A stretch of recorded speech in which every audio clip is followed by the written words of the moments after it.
할렐루야. 8월 12일 화요일 말씀 묵상 시간입니다. 오늘은 스가랴 7장 1절에서 14절 말씀을 통해 나를 위하여 한 것이냐 라는 제목으로 함께 말씀을 나누도록 하겠습니다.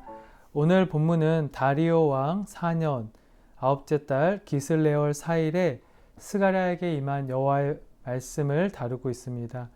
이때는 어느 시기입니까? 성전 황상 이후 약 2년이 지난 후이자 하나님께서 남유다에게 약속하신 70년 바벨론 포로 생활에 종결이 임박한 그 시기입니다. 이때 어떤 일이 있었다고 합니까? 베델에서 사람들이 예루살렘으로 와서 제사장들과 선지자들에게 이런 질문을 했다고 합니다.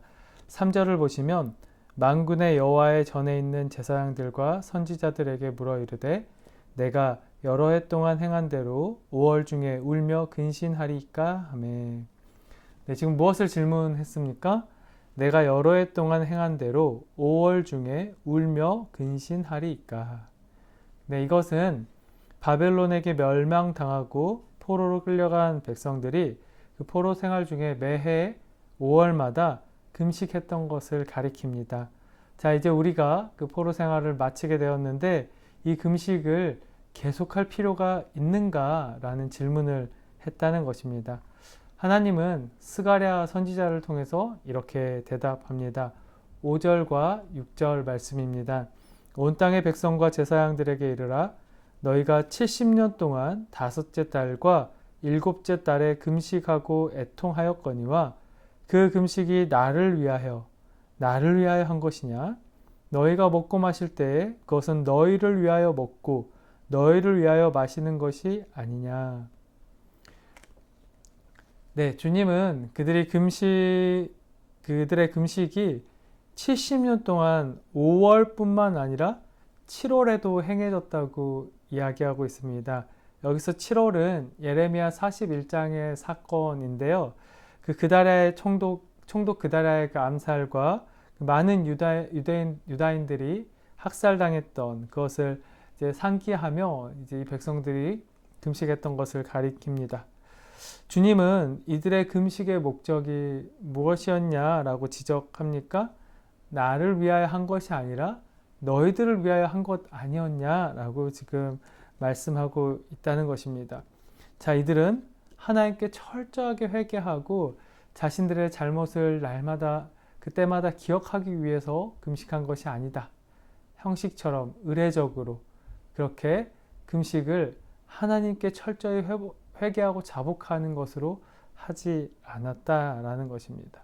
그리고 그 금식의 또 다른 목적인 하나님의 뜻에 순종하기 위해서 한 것도 아니었다라고 지금 하나님께서 지적하시는 것이죠. 겉으로는 그럴싸해 보였지만 이제 하나님은 그들의 마음의 중심을 보셨습니다. 그들의 중심은 여전히 완고하고 더러웠다. 죄를 깨끗하게 회개하지도 않았을 뿐더러 하나님의 말씀에 온전히 순종하지도 않으려 했다는 거죠. 여전히 그 땅의 마음을 빼앗긴 채로 살아가고 있었다. 자, 이들의 마음이 어떻게 드러나게 되었습니까? 이어지는 9절에서 12절이 이들을 고발하고 있습니다.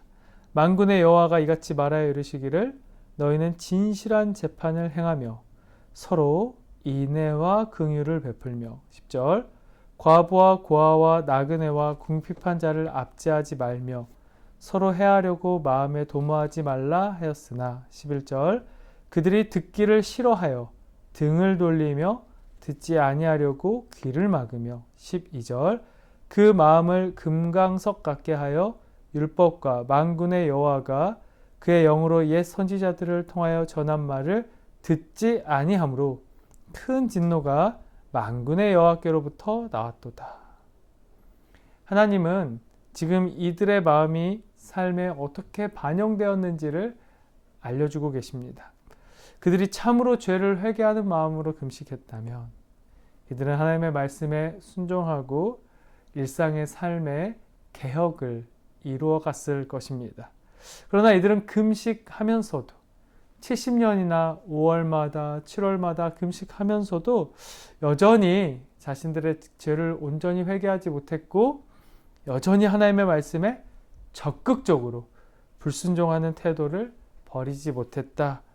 진실한 재판을 행하라고 하셨고 서로 사랑하고 긍휼을 베풀라고 하셨고 과부, 고아, 나그네, 궁핍한 자, 약자들을 압제하지 말라라고 하셨고 서로 해하려고 도모하지 말라. 그렇게 말씀을 하셨는데 그들이 듣기를 싫어했다. 금식은 하면서도 하나님 말씀 듣기를 거부했다라는 것입니다. 이들은 하나님의 말씀에 불순종함으로 아수르와 바벨론에 의해서 큰 심판을 경험했습니다.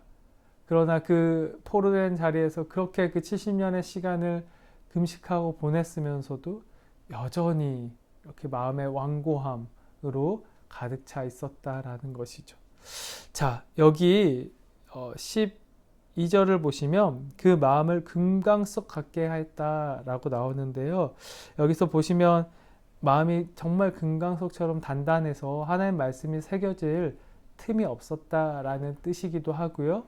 또 이 금강석은 히브리어로 찔레 가시라는 뜻도 어원을 가지고 있다고 합니다. 그러니까 하나님 말씀이 이 마음에 심겨졌는데 이제 심겨진 싹이 나고 자라서 열매를 맺어야 하는데 그 찔레들이 그 나무를 찔러서 나무가 열매 맺지 못하게 한다.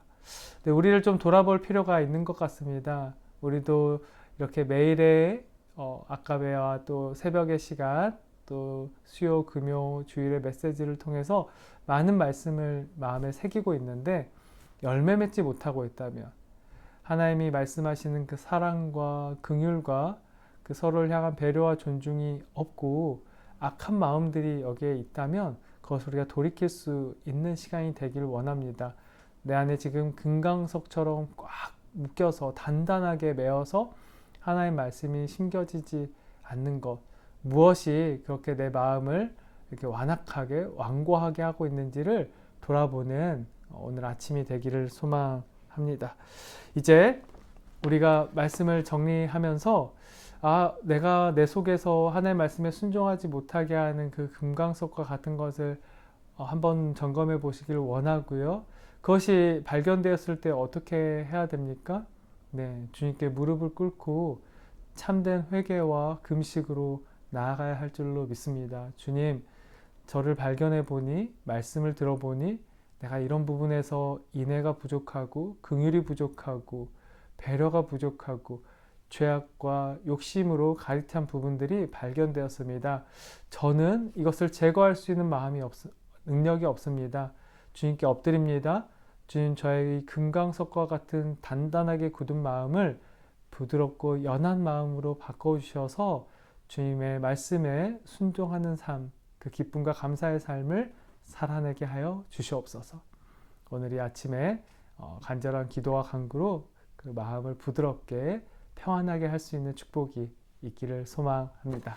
기도하겠습니다. 우리 마음속 전부를 다 아시는 하나님, 아무리 주를 예배하고 찬양하고 봉사하고 말씀을 듣고 또 들어도 우리의 삶 가운데 여전히 변화되지 않는 마음과 태도가 있음을 발견합니다. 금강석 같은 마음을 부드럽게 하여 주옵소서. 주님의 말씀을 마음의 중심에 뿌리 내리고 잘 자라서 많은 열매를 맺는 귀하고 복된 삶을 살아가게 하옵소서. 예수 그리스도의 이름으로 기도합니다. 아멘. 네, 사랑하는 성도 여러분, 오늘 하루도 우리의 마음을 잘 살펴서 주님께서 기뻐하시는 그 마음과 태도로 오늘 하루 살아갈 수 있는 축복이 가득하길 소망합니다. 우리 다음 아까의 시간에 뵙도록 하겠습니다.